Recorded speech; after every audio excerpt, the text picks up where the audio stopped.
Alright, this is for my Algebra 2 DBA, and this is the function I chose, x minus 2 over x minus 4, and it graphs to around this. It graphs to these two curved lines.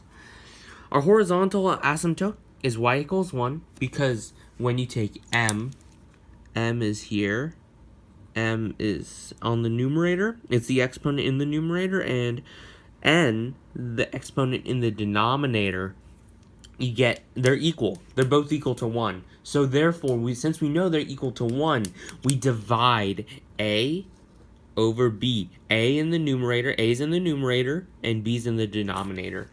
And when that happens, you get 1 because x over x is just 1. So let's say you plug in 2 for x.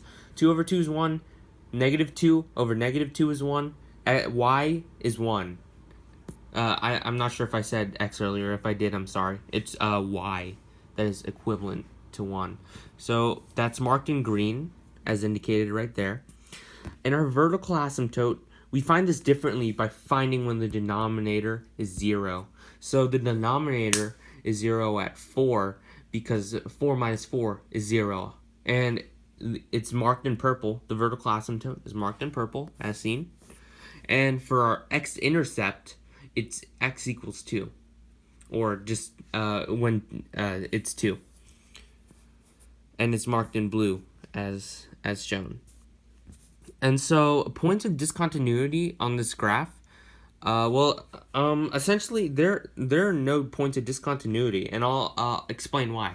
Because when you look at the function, you can't have the numerator and the denominator equal 0 at the same time. It's impossible.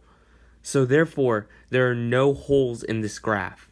There are no points of discontinuity.